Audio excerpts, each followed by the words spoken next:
Hello, everyone. It's Shane Kanto, your Wasteland reviewer, and welcome to Wasteland Talks, my weekly talk show where I talk about whatever the hell I want, and honestly, sometimes what my guests want. And this is a classic review, and I'm joined by my friend Adam here. And Adam, what film are we reviewing today? We're doing once again indulging me. I don't know how to end that sentence. Sorry. God, I'm an idiot. We're watching the great Howard Hawks film, The Big Sleep, with Humphrey and Lauren, Bogey and Bacall. Um, yeah, I'll let you And introduce the rest. Though. yep, so we got private detective Philip Marlowe is hired by a wealthy family. Before the complex case is over, he's seen murder, blackmail, and what might be love. See? And this is based off of the Raymond Chandler novel, which special shout out. You know who's a humongous fan of Raymond Chandler novels? The Coen brothers. So, Geez, that makes so much sense. and that's what The Big Lebowski is. Yes, Is an homage to Lebowski. Raymond Yep. Chandler PI films and stories. And this is one of the screenwriters on this was acclaimed novelist William Faulkner, which Oh is wow. very interesting. But yes, it is indeed starring Humphrey Bogart as his month's Humphrey Bogart, as he is in Lauren Bacall. And Adam, why did you want to choose this film for us to review today? Um, well, I this is my second watch, and it was I just kind of wanted an excuse to watch it a second time because I do own it. I own it digitally because I'm in Australia and we don't have good physical releases like the rest of you do. Um, but I just wanted to watch it again, and look, I have a bit of a love hate with Humphrey Bogart as well, and like he's uh yeah, I don't know how to put it, but he's really growing on me. Actually, I'm actually starting to like him a lot more, and it's just when I first watched it, I love Howard Hawks. I watched it because of Howard Hawks, not because of Mhm. Bogart, because I do like Howard Hawks movies. And I remember really, really liking it. And it's kind of because it's a really complex, maybe too complex for its own good sometimes plot. I wanted to see it again, and I think I want to see it another 4 or 5 times. To be honest, after this second watch, it's funny when you talk about. Sorry, I'll just tangent on you a bit there because I tend to do that, Shane. When you were talking about the Big Lebowski, went on this second watch as I was watching, and I was like, geez, I can see a lot of Big Lebowski in this. Like it's such because of the noir aspect of it. Mhm. Like it was really familiar to me on this second watch and thinking about the Big Lebowski, and then you bring that up, and yeah, it makes so much sense. Yeah, it's so interesting because this film is like the PI movie. Mm, Like this, yeah. any film that has a private investigator or something in it has drawn something from Raymond Chandler and The Big Sleep. Because like Mhm. it has obviously Philip Marlowe, which who was brought to the screen last year too, by Liam Neeson, which is very interesting, very not Humphrey Bogart. And Mm, Marlowe is like the prototypical private eye.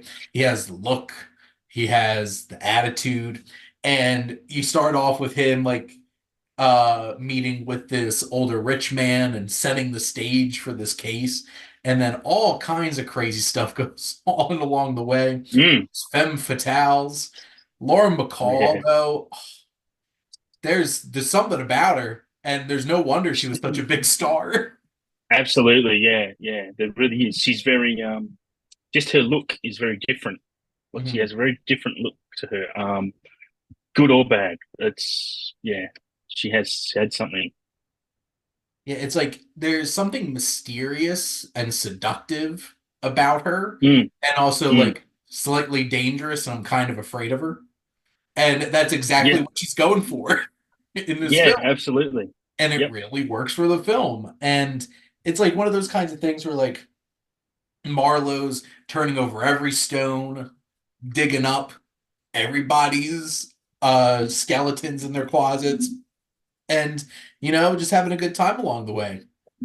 Even like that aside where he hides out in a bookstore and is Yeah. totally Oh, has some fun with the girl who runs the store and then moves on with the rest of his life.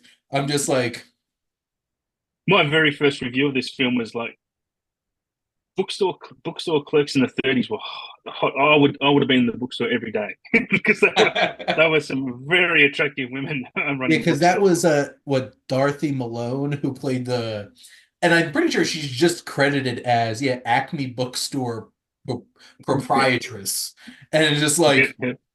she shows up, they have a good time, and Marlowe moves on with his business.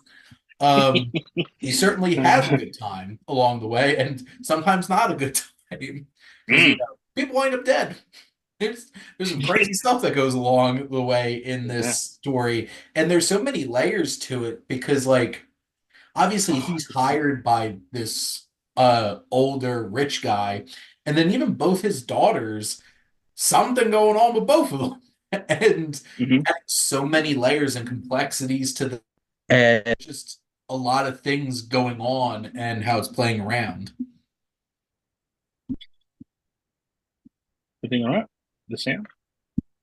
Can you hear me? Yeah, Okay. yeah. I just finished the thought. Oh, okay. Sorry. Look, this is also a really funny film. Like Mhm.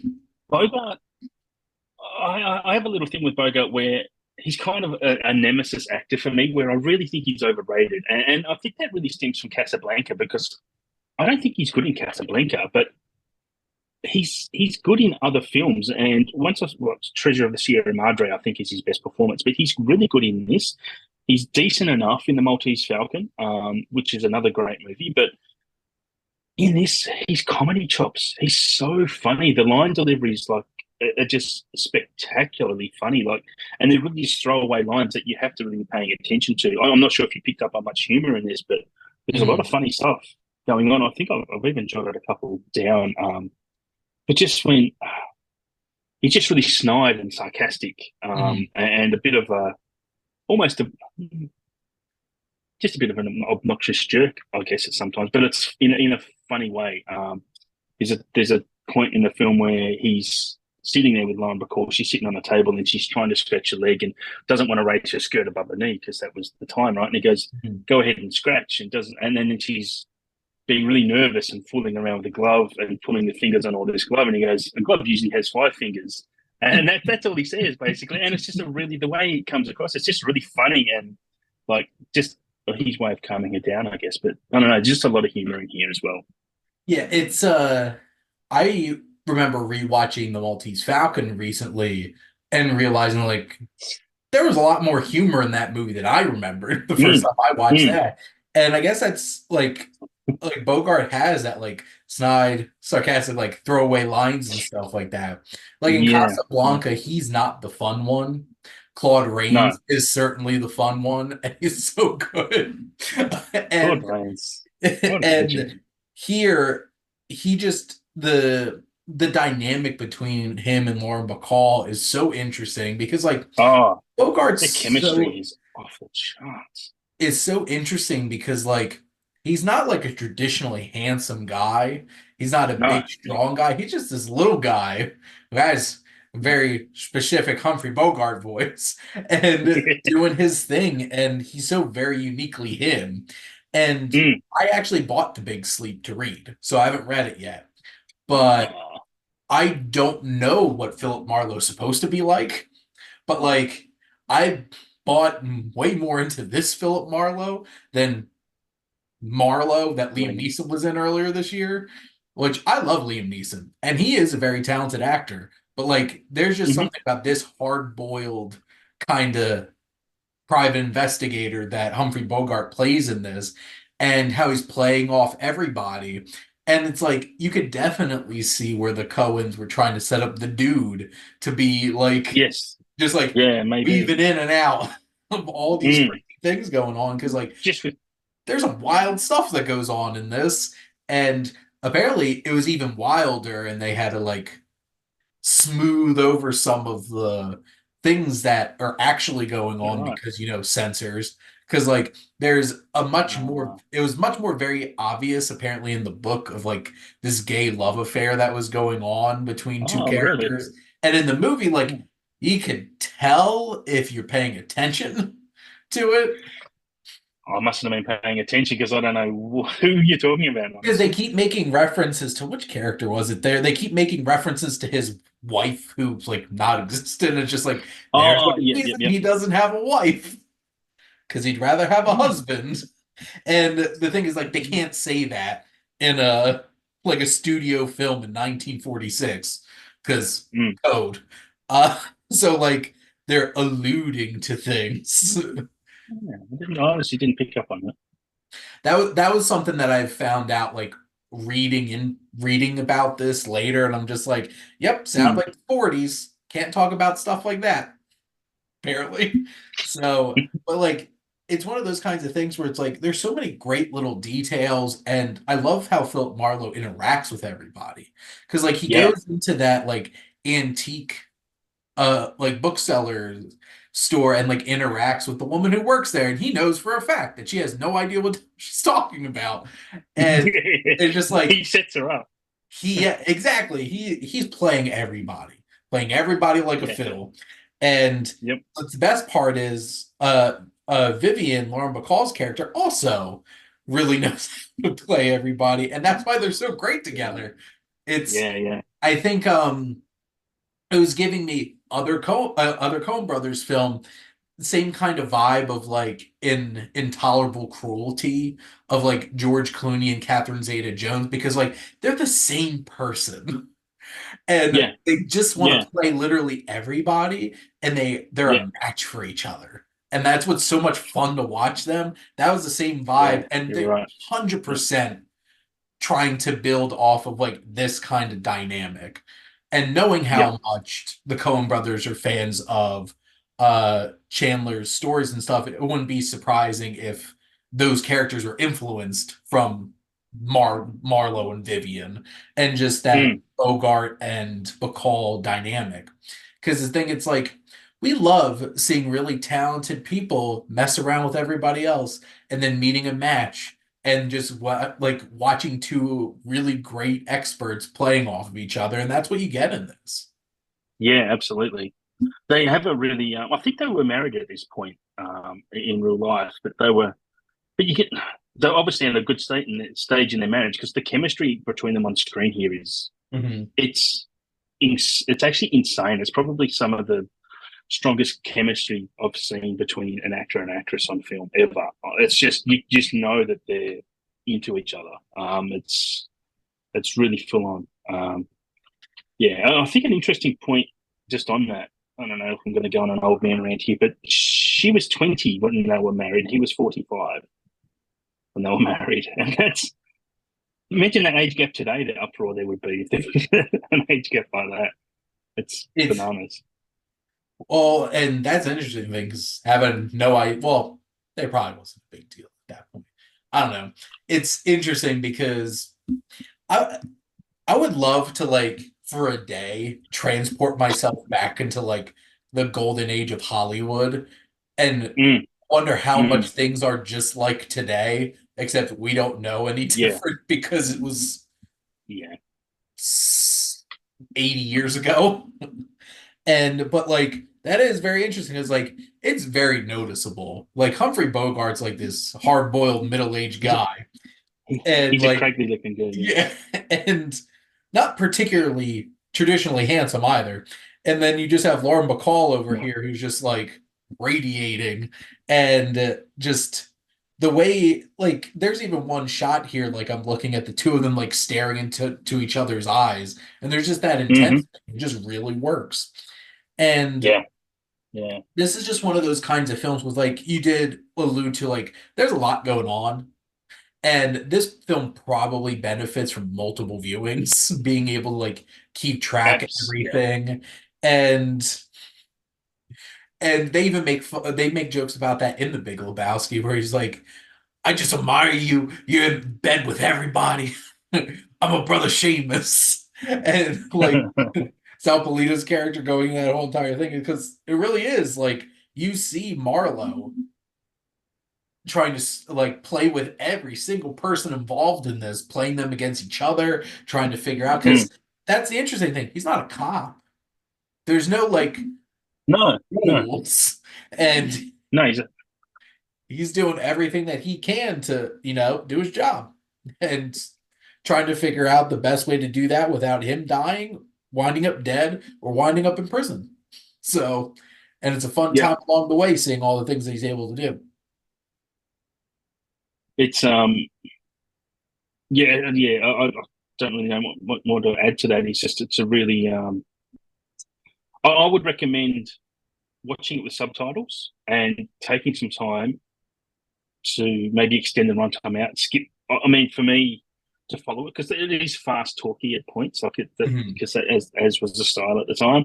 Um, but I had to skip back quite a few just to pick up points Mhm. on what was actually being said or who was saying what to whom or yeah, it was yeah. Definitely recommend using subtitles if you can bear that, which I think most people do nowadays, to be honest. I feel like Um, like most of the people that I know that I'm friends with or like my wife actually like to have the subtitles on.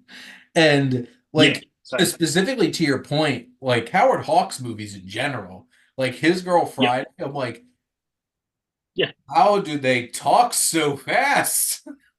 That's Like a bonkers film. Yeah, it's like, how did you make 10 jokes in 30 seconds? It's just like, oh, bang, bang, bang, bang. And that's the yeah. thing. It's That's like very that quick one. fast talking kind of old Hollywood kind of leading man kind of thing, and it really works. But yeah, this is definitely one of those films where there's tons of layers to play with. There's great performances from like even like Elijah Cook Jr., who popped up in so many of these films. Like he was in why am I blanking? Maltese Falcon. He Hmm. pops up in a lot of these kinds of films. Like I remember him because he was in Magnum PI, and I watch that all the time Oh, growing really? up. But like he's in Shane. But specifically he played a lot of these like crooks in these kinds of films, Yeah. and Okay. him and Bogart have some interesting chemistry, especially because like neither of them are very big guys. They're like these little tough Yeah. guys. And it's interesting because back then you could still get away with that. It's a very Yeah. interesting and different kind of Hollywood today. Because it's like if you think of big Absolutely. Yeah. tough guys, it's like you have people like The Rock starring in Yeah. movies who's like the size of a Batista. human mountain and Batista, and you're just like, Yeah. yeah. The closest thing to that is Tom Cruise, I feel like. He's like the only like little guy that still like makes a big Yeah. impact. And even people get mad when they cast him like when he was Jack Reacher. And they're like, Jack Yes. Reacher's Yeah. supposed to be 6'3" and this giant muscular guy. It's like, nope, Tom Yeah. Cruise. Well, that's why the writer of the novels actually scanned the movie, and that's why he made the TV show instead. Well, and And you look so at the TV we show, all and this. he that actor certainly captures what Jack Reacher's supposed to look like. Yeah. Yeah. Absolutely.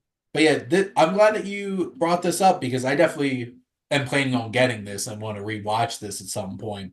Mm. And I've seen a few Howard Hawks films, and I definitely want to watch some more. Oh, And yeah. maybe he'll do well in my director's tournament. You never know. We might get that spark. That'd be good. So, I love Howard Hawks. I mean, I've not seen a film of his I haven't enjoyed. He's I'm just looking at him through his list now. There's still lots more of his films that I need to watch or want to watch. But yeah, he's made some of my all-time favorite films. Actually, yeah, I'm trying to see like, Bringing Up Baby, Only Angels Have Wings, His Girl Friday, as you were saying. Um, hmm, he made the Rio original Bravo, Scarface, I think. Yeah, the Rio original Bravo. Yeah, Scarface. Did some fun westerns in there too, which is especially towards the Red end, it River. looks like. But Yeah, I yeah. guess, Adam, was there Oh, he anything made else? the original The Thing too. The original The Oh, Thing the thing from a different from another world. world. Yeah, yeah. Um, yeah.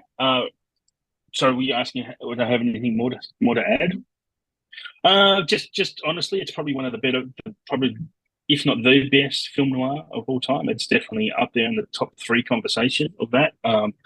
huge recommend The Big Sleep. It's huge recommend to watch it multiple times. It's a very, very watchable, enjoyable watch, and something you probably need to truly understand because it is a bit too complex at times. There's a lot of it's a big web of interwoven characters, but well Everybody's worth related it. to everybody in some shape or form. Yeah, I'll it's definitely have to recommend this to my brother because we have to get back to it, but we had been doing a film noir series for my talk show. oh right.